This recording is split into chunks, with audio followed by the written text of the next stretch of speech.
The Japanese soufflé cheesecake is a unique take on the cheesecake traditions from around the world. It's a fun one to try, crazy jiggly. Some people refer to it as a cloud cake or a cotton cake. I don't think cotton sits that well with the American palate, but you know, cotton in the mouth.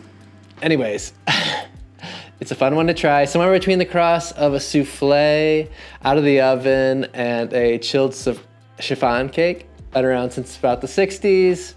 Good times.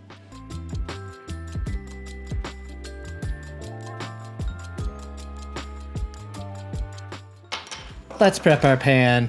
We're gonna get a carpenter's pencil nice and sharp first because we don't have any other pencils around.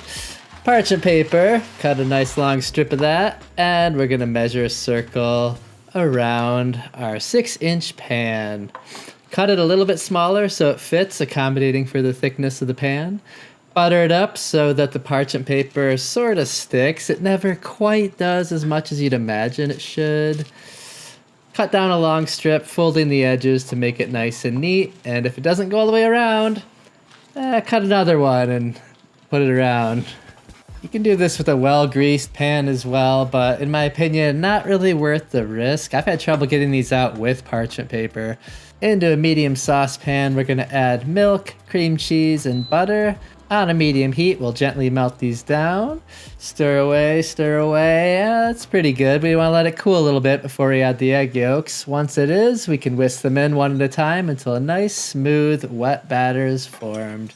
Set it aside while we work on the rest of the recipe.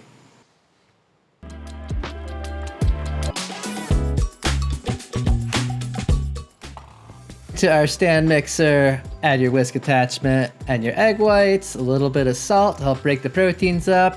Down we go. Adding our sugar 3 or 4 times, checking to see if we got soft peaks. Not quite.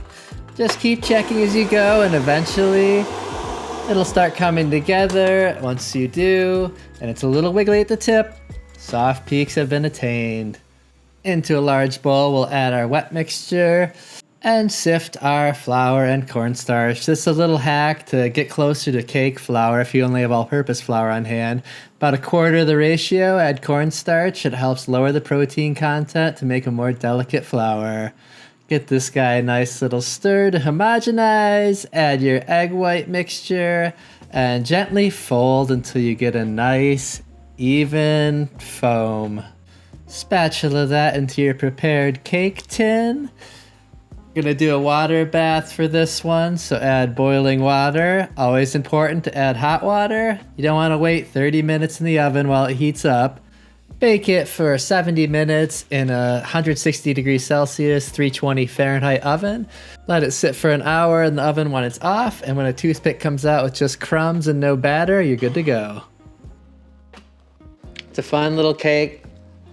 Wonderful tearing noise.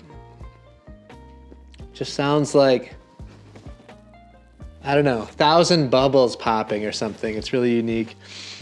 Fun texture, just where a souffle meets a cake. You know, it's only slightly sweet, very Moorish.